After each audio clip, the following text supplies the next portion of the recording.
2 pressure cooker भर के ID बना के वहां दबा रखे थे. After 15 steps I found that I can't see. I was really scared. तो पुलिस मेरे पीछे पड़ी है. अच्छा. और मैं नहीं जाऊंगा. नमस्कार, आप सभी का स्वागत है. मैं हूं प्रज्ञा पालीवाल और आज हमारे साथ हैं कर्नल उमाकांत शर्मा सर, जिनकी जर्नी एक एनसीसी कैडेट से शुरू होकर इंडियन आर्मी के एक कर्नल के रूप में देश की सेवा करने तक पहुंचती है. उन्होंने कई चैलेंजिंग सिचुएशंस और एनवायरनमेंट्स में काम किया है और लीडरशिप के इम्पॉर्टेंट रोल्स निभाए हैं. आज हम उनसे उनके लर्निंग्स जानेंगे, उनके पर्सपेक्टिव्स और उनकी सोच के बारे में बात करेंगे. आपका बहुत बहुत स्वागत है sir.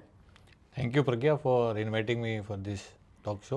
Okay, thank you so much sir, सबसे पहले इतना टाइम निकालने के लिए. एंड सेकेंडली, मैं इस इंटरव्यू की शुरुआत करना चाहूँगी आपकी जर्नी के बारे में जान के.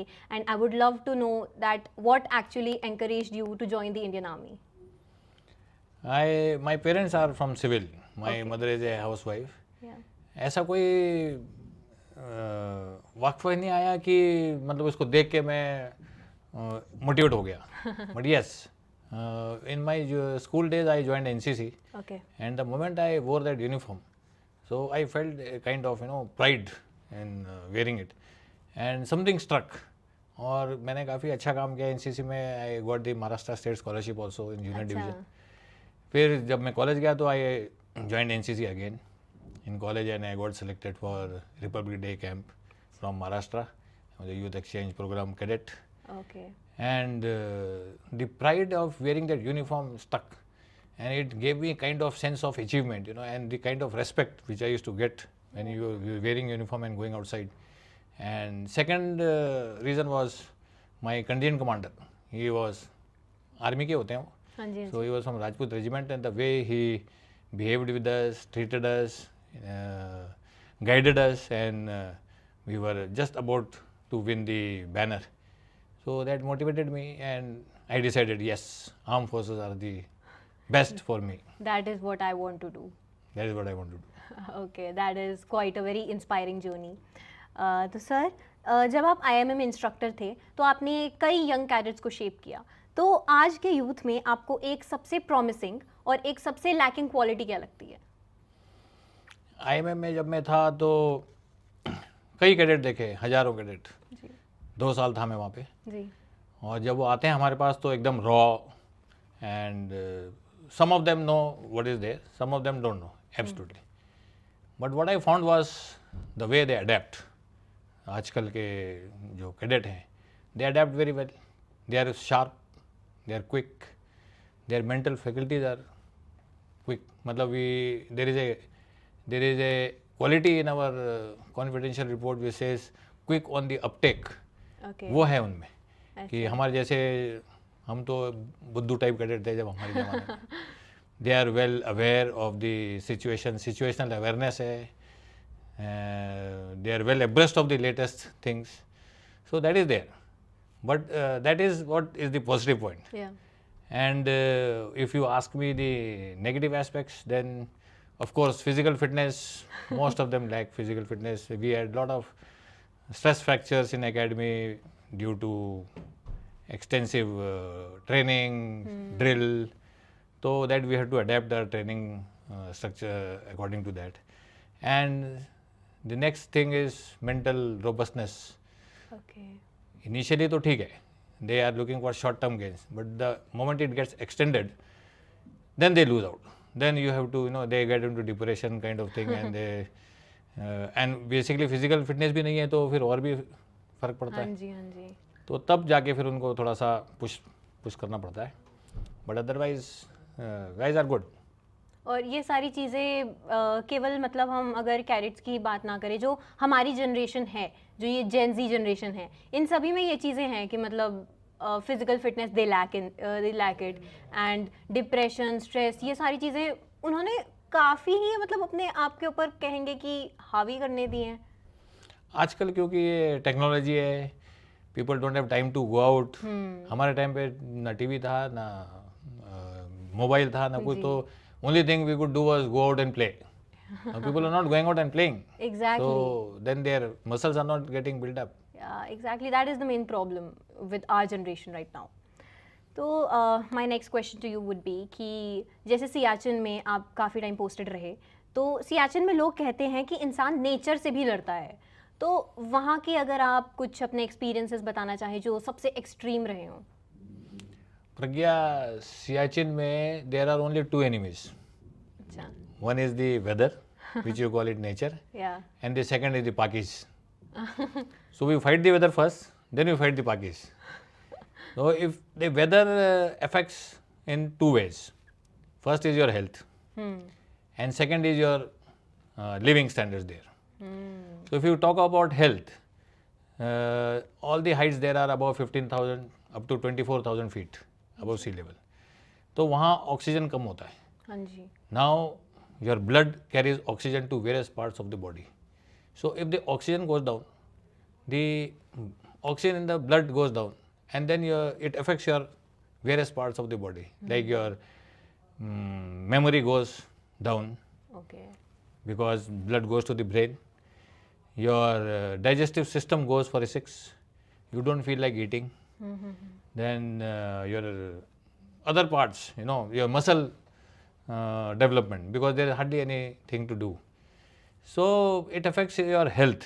हाँ जी. And the second is it affects your life there, because there are things like avalanche, there are blizzards, there are crevasses which open up in summers, people fall down, you can't retrieve them. So I'll quote an example and my most memorable experience. There was an avalanche which came next to our post. I was on a post which was about 21,000 feet, and I just went out of my hut to see कि हुआ क्या है. And when the avalanche comes, there is a whole lot of snow which comes down, Yeah. and you can't see, हाँ जी. and everything is white. We call it white out.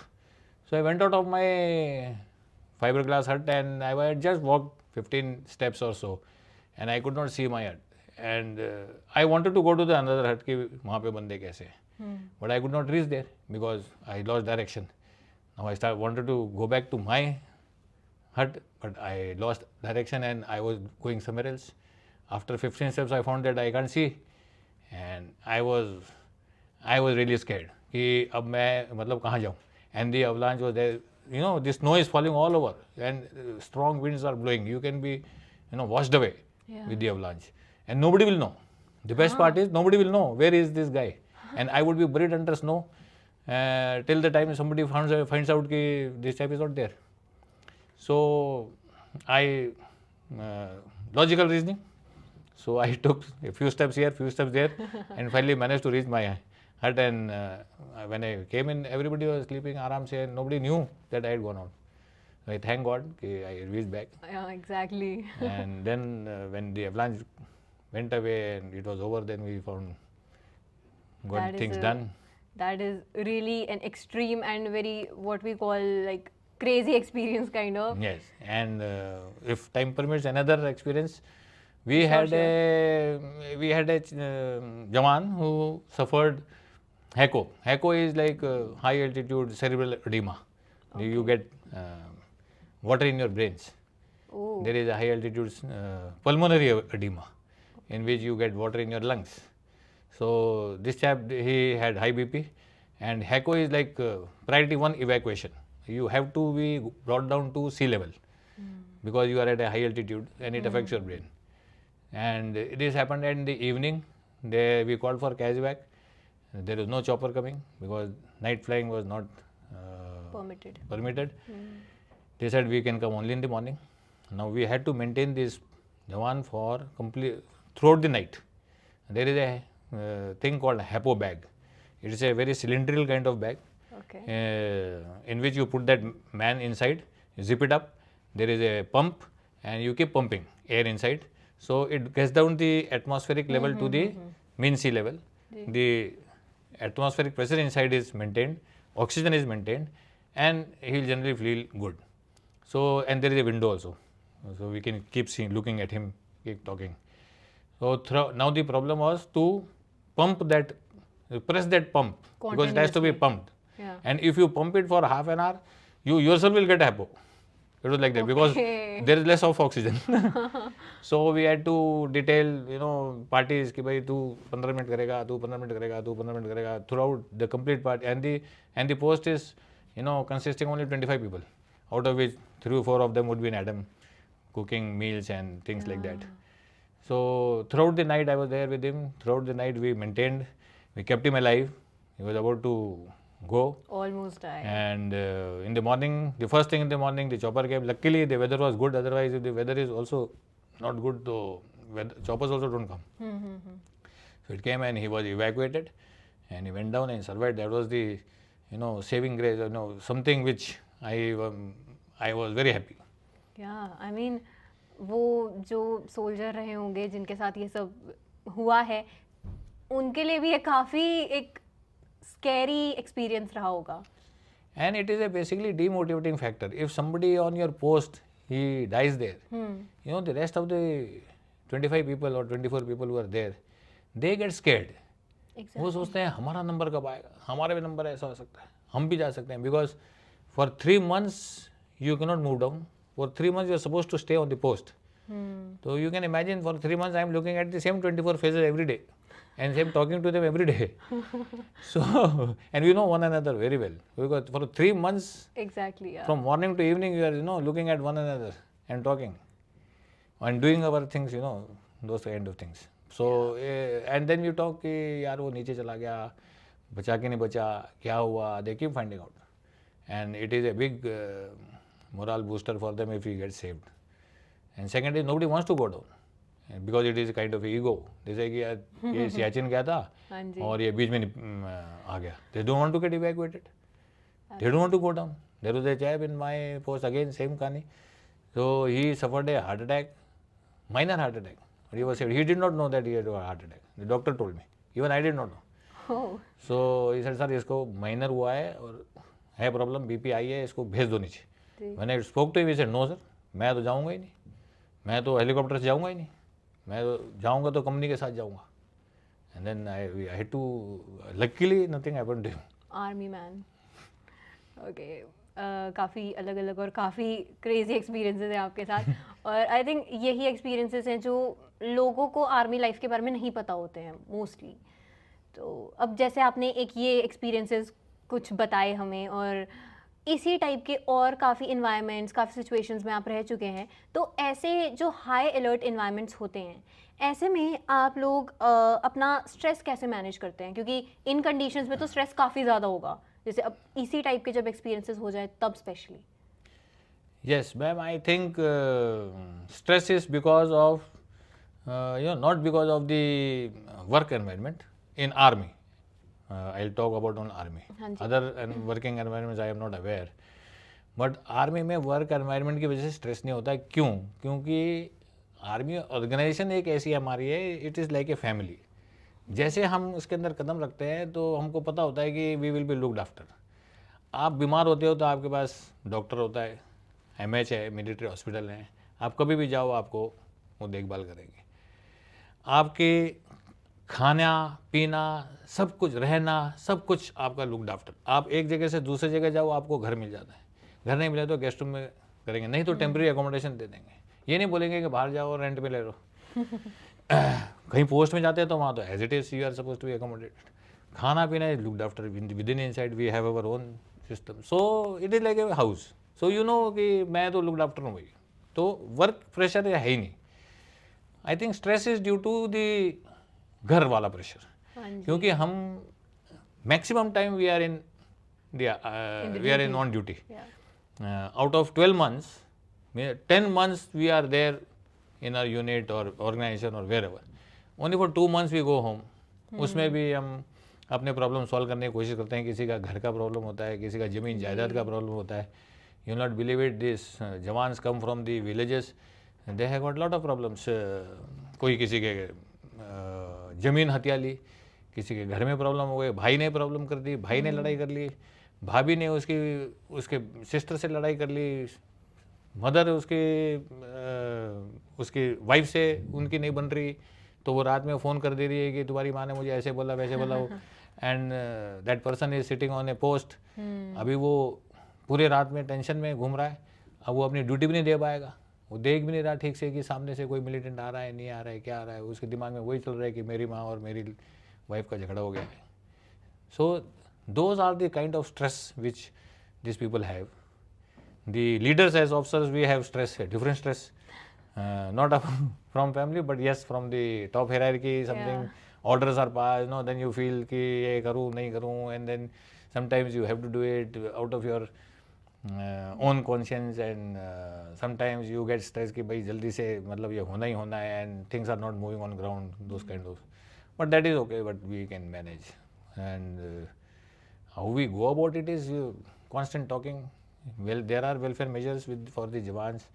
As a leader, you are supposed to be, knowing each and everybody. As a junior leader, you are supposed to be knowing each and every. As a second lieutenant, I had a diary in which I had all the names of the persons and their गाँव कहाँ रहता है, क्या उसके family member हैं, कहाँ है, क्या problem है. So you come to know by looking at his face. Like one of the persons, he was not going on leave. So I said, यार ये छुट्टी क्यों नहीं जा रहा. तो उसके सीनियर जी ने बताया कि सर इसकी छुट्टी रिक्वायरमेंट नहीं है. नहीं रिक्वायरमेंट कैसे नहीं है छुट्टी की, सबकी छुट्टी की रिक्वायरमेंट होती है. हर 3 महीने में हम इंश्योर करते हैं कि वो छुट्टी जाए और अपना रीजूनेट होके वापस आए. The more it is not more than 3 months, we don't keep him for more than 3 months. That is the rule. So then I asked him, I said कि क्या बात है भाई. तो he said सर मैंने गांव में मर्डर किया है तो पुलिस मेरे पीछे पड़ी है. अच्छा. और मैं नहीं जाऊंगा, नहीं तो पुलिस पकड़ लेगी. एंड क्यों क्या, क्योंकि वो 2 भाइयों ने लड़ाई की, इसका जीवन के उसने पानी काट दिया और वो उसने इसको पहले उसने उसके ऊपर फायर किया, इसके गोली लगी नहीं, इसने भी अपनी 2 नाली से फायर किया और वो मर गया और ये आ गया भाग के. Now you have to help him out कि भाई. I said okay, let's go legally. Then I spoke to the SP. We can speak. Our own channels are there, so we spoke to the SP and because नीचे वालों को क्या बोलना inspector वगैरह, DC, and then we told him this is what it is. The story is like this. He has fired in self-defense. Case waste नहीं होना चाहिए and all that. So ultimately he was that case was resolved. Okay. I So mean, he was happy. He said कि चलो ठीक है, people are looked after. मतलब आप लोगों की एक आर्मी फैमिली काइंड ऑफ है. We help. It's a family, so we have to help him. He is my man, and if I go into an operation, and if I expect him to cover me or fire on the militant, and if he is not doing it and he is thinking कि यार वहाँ पे मेरे को पकड़ लेंगे, तो वो तो काम ही नहीं कर पाएगा.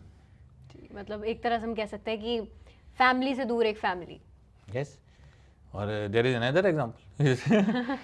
When I was getting inducted into Siachen, so there was a person, he said कि सर मैं आपके साथ आ जाऊँगा, लेकिन मेरा पहले ये काम रिजॉल्व करो. मेरा AFPP फंड होता है जो प्रोविडेंट फंड.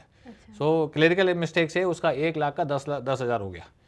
सो ये सर कि सर मैं 1 लाख मैंने सेव किया, ये 10,000 बोल रहा है. And he had written number of letters to resolve that, and they were not doing it. It's like normal office. So he said कि सर मैं क्या करूँगा, मैं ऊपर जाऊँगा. Siachen is like difficult. So people are very scared while getting inducted. So he said मैं ऊपर गया और अगर मेरे को कुछ हो गया तो मेरी फैमिली को तो पैसा भी नहीं मिलेगा, मतलब whatever I have saved. So I said don't worry, I'll get it for you. If I get it for you, will you come with me? He said yes. Oh, you are not ready to come. He said मैं नहीं जाऊँगा. No, I will not get inducted. So I spoke to his record office officer. He is of a rank of lieutenant colonel. So I said यार ये problem है, इसका ज़रा देखना है, and it is very serious मामला. So he said sir give me some time, and lo and behold he came back. He said कि yes sir, the anomaly has been resolved. इसको हम स्टेटमेंट में आपको भेज देंगे, and sorry for the error. And the moment he got this statement in his hand, he was like गागा, मतलब उसने तो मेरे पैर ही पड़ लिए. So it is like this. Otherwise you are under stress. कि मैं क्या करूँगा मैं, मतलब मेरी पूरी earnings have gone. Exactly. Just because of one clerical error. तो जैसे कि आप इंडो US जॉइंट एक्सरसाइज का भी पार्ट रह चुके हैं, तो क्या आपको इंडियन आर्मी और US की जो आर्मी है उसमें इन दोनों में कोई नोटिसेबल डिफरेंसेस दिखे? Yeah, US that was exercise Yuddha Abhyas. See, US invaded Iraq in 2003.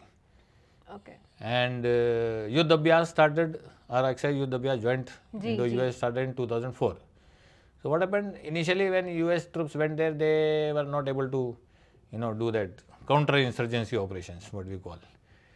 And they wanted to find out how the Indian Army is doing it, because we are fighting counter-insurgency operations right from Northeast insurgency right after independence, then in Punjab, then in Assam, and all of them resolved. And then JNK started.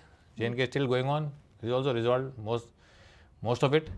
So they wanted to find out how do they operate, and that is why they did this exercise. So, and in 2007, the US decided to push in more troops in Iraq, and that is the time when these battalions were getting inducted, the US battalions. That is the time we went for this joint exercise. So it was kind of sharing. Now whatever there, one platoon used to come to us, and one platoon used to go to their company, and it was a mixed 2-company exercise. So what we found was US troops are good in technology. They got satellite imagery, they got satellite phones, they got communication, they move in vehicles, vehicles are thermally heated, those kind of things. That administration is looked after very well. Okay. Food, packed food and all that stuff. So they are more Adam oriented, although tactics are same. But then the moment it gets difficult, the US troop won't move. He wants everything, मेरे को हथियार भी होना चाहिए, मेरे को ammunition भी होना चाहिए, मुझे ये भी होना चाहिए, मुझे वो भी होना चाहिए, तभी मैं जाऊँगा आगे. नाइट विजन भी होना चाहिए. हमारे जवान को बोल दो भाई ये है राइफल और वो है टारगेट, और वहाँ पहुँचना है, वो पहुँच जाएगा, चाहे उसके पास कुछ है कि नहीं है. नहीं, टैक्टिक्स से पहुँचेगा वही क्रॉलिंग करके. So I will give you an example. They are also training की बात हो रही है ना, तो last we went in September, and September October is the time when snowfall starts in Alaska. So it was the end of September, last phase of the exercise was going on. There was a raid exercise. We were supposed to raid the terrorist hideout. So our troops were crawling, and it started snowing, and temperatures went down. One of our boys had to be evacuated because of hypothermia. Temperature of the body goes down. सो जो normal temperature है हमारा उससे नीचे चल जाता है, तो you start shivering, तो he had to be evacuated immediately. उनके स्ट्राइकर व्हीकल होते हैं, उनके अंदर थर्मली हीटेड होता है, उसको उसके अंदर डाला and all that. Ultimately we decided to call off the exercise because he was getting cold. So the best thing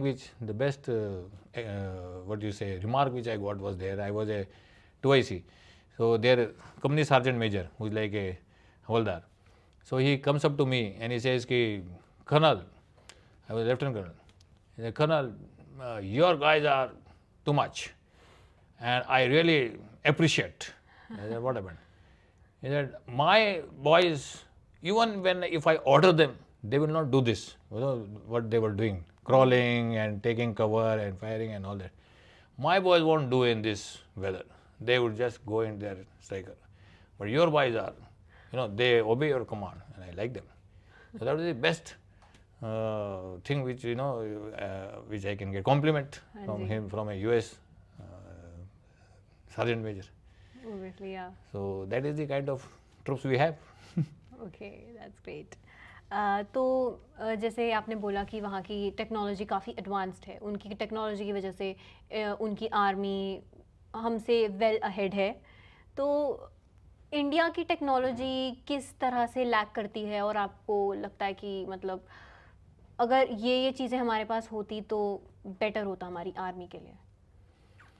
See, we don't lack in technology now. The only thing is that we are a large force. जी. Although we are not larger than US force, but then we have got territorial problems which the US doesn't have. US doesn't have any territory. जी. They are offshore. They are going in various other countries, number one. Technologically, I will say yes, we were lacking maybe a few years back, but now we are generally at par in terms of communication, in terms of weapons, in terms of intelligence gathering, Even we got satellite imagery now. Yeah. We have got drones. We have got intelligence. So one can't say that we are lacking in technology. But yes, they have a slight edge over us in terms of various, equipment, जी. I can say. Yeah. That's about it. Okay, तो आप Jammu and Kashmir में भी काम कर चुके हैं, तो जम्मू कश्मीर जैसे सेंसिटिव एरियाज़ में लोकल पॉपुलेशन के साथ ट्रस्ट बिल्ड करना क्या इम्पोर्टेंट होता है? बिल्कुल होता है. किस तरह से? देखो ma'am, when we go to Jammu Kashmir, जब आप जम्मू कश्मीर में जा रहे हैं, तो Jammu Kashmir is not your, it's not your home, you are going to somebody home. जी. किसी के घर में जा रहे हैं, तो किसी के घर में जाने से जैसे हम जाते हैं, तो पहले वो आपको जज करते हैं कि ये बंदा कैसा है, ये जो भी आया, मतलब आप जानते नहीं किसी को, आप मुझे जानते नहीं. अब मैं आपके घर में आऊँ तो आप पहले देखेंगे कि ये कैसा बंदा है, क्या है, बातचीत होगी, फिर पता होगा, फिर पता चलेगा कि हाँ ये. सो वही हुआ. तो जब शुरू में इंडियन आर्मी गई वहाँ पे जम्मू कश्मीर में, दे वर नॉट अवेयर. पहले तो उनको हमारे तौर तरीके नहीं पता थे, तो उनकी रेस्ट्रिक्शन लग गई, कहीं रात में नहीं घूमना है, यहाँ नहीं चलना है, जो भी जाएगा उसके सर्च होगा, जो भी जाएगा हाथ ऊपर, सर्च, ये वो. तो उनको थोड़ा सा प्रॉब्लम हुई शुरू में कि ये हमारे ही घर में हमारे पे रेस्ट्रिक्शन लगा रहे हैं, रात में नहीं घूमना है, इधर नहीं जाना, उधर नहीं जाना, हाथ ऊपर करना है, यहाँ सर्च होगा, वहाँ सर्च होगा. घर में जाके सर्च करते हैं, अब उनके डब्बे, बर्तन सर्तन ऊपर नीचे करके देख रहे हैं कि यहाँ कोई ग्रेनेड तो नहीं छुपाया, यहाँ कोई कुछ नहीं. Because for us everybody is same. We do not know. A terrorist doesn't come with something written on his forehead कि I am a terrorist. Exactly. It is like that. So you don't know, and you don't know जो बंदा साथ में चल रहा है वो भी terrorist है कि नहीं है. So you have to treat everybody equal. तो वो बोलते हैं ना कि गेहूं के साथ भी घुन भी पी जाता है. घुन भी पिसता है, हाँ जी. तो उस चक्कर में क्या हुआ, शुरू में फिर वो थोड़ा सा उनका रवैया फौज के लिए गड़बड़ हो गया. अच्छा. धीरे फिर हमने अपना उनके साथ में जैसे मेल मिलाप किया, बातचीत की. आर्मी ने ऑप सद्भावना प्रोजेक्ट किए, जिसमें कि स्कूल बनाए गए. जो स्कूल थे जितने भी, वो सब इन्होंने जला दिए थे टेररिस्ट ने, सब तोड़ ताड़ दिए थे, तो ताकि बच्चे पढ़े ना. तो हमने स्कूल खड़े किए, हमने मेडिकल फैसिलिटी खड़ी की, हमने मेडिकल कैम्प किए. लोगों को गाँव से 15-15, 20-20 किलोमीटर जाना है एक दवाई लेने के लिए, अब दवाई उसको घर में मिल रही है, तो obviously he will start liking ना कि हाँ है फौज है यार, इनको कुछ तो काम कर रही है. एक फेमिलियरिटी सी बन जाएगी आप लोगों के साथ. So they start, then they start liking you, then they start trusting you.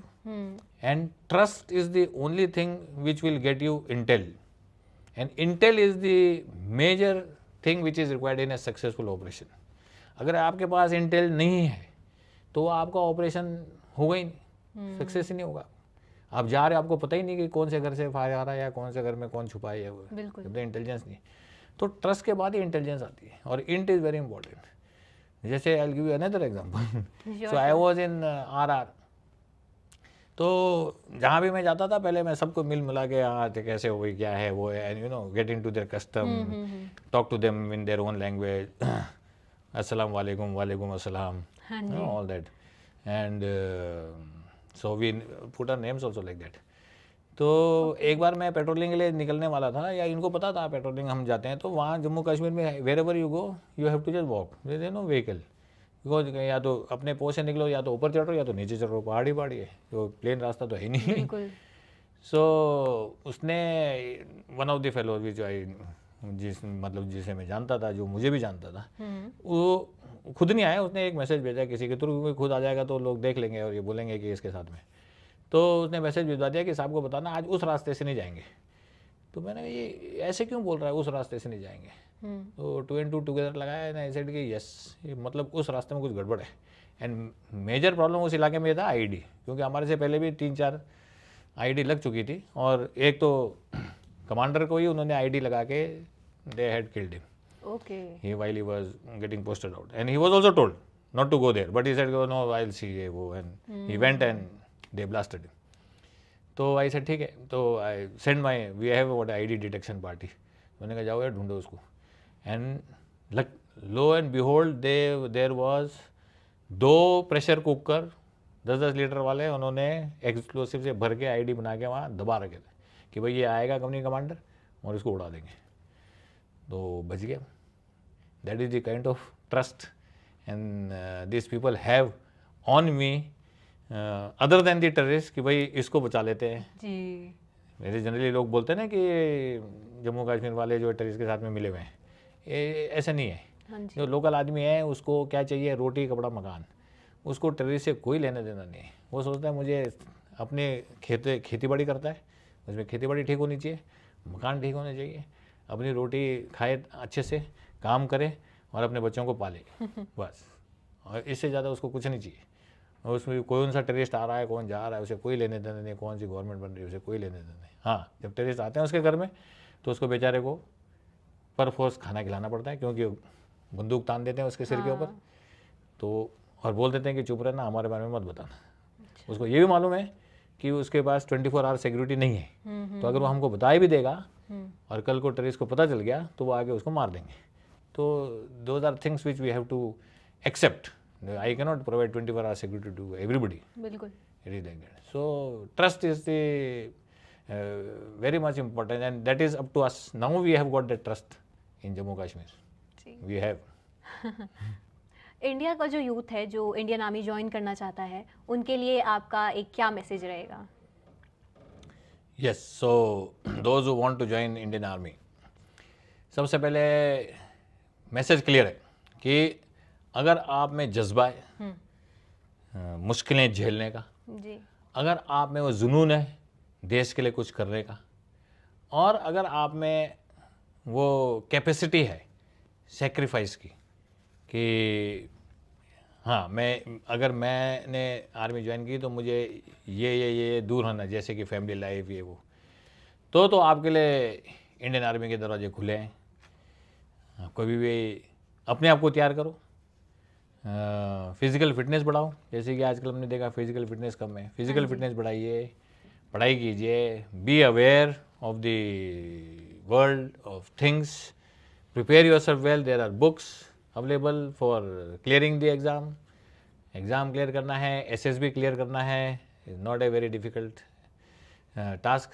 And अगर आपके मन में ये इच्छा है कि मैंने एक लीडर बनना है, because after all you are going to lead man into the battle and win battles, तो this is a very very nice profession, apart from what are the opportunities in the civil. And yes, Indian Army, Indian Armed Forces, if you join Indian Armed Forces, you are number one citizen of this country. You will be respected everywhere and anywhere. For sure. It is like, something way above the normal. Exactly. And that is a very great message for the youth that really wants to join the Indian Army. तो sir, आपने हमें सिर्फ army की ही नहीं बल्कि resilience, leadership और perspective के बारे में भी काफ़ी कुछ हमें आपसे सीखने को मिला, और आपने अपने एक्सपीरियंसेस और थॉट्स इतनी ऑनेस्टी के साथ हमारे साथ शेयर किए हैं। एंड श्योरली आपकी जर्नी, आपके जितने भी आपने एक्सपीरियंसेस हमें बताए, वो सब हमें काफ़ी, हमारे लिए ट्रूली इंस्पायरिंग है।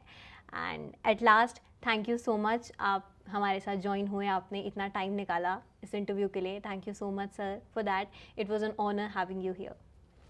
Thank you, Pragya. It was an honor for me also. Thank you so And much. I could recount my life in army again. Revive those memories. That's the perfect closing this interview can have. Thank you, sir. Thank you.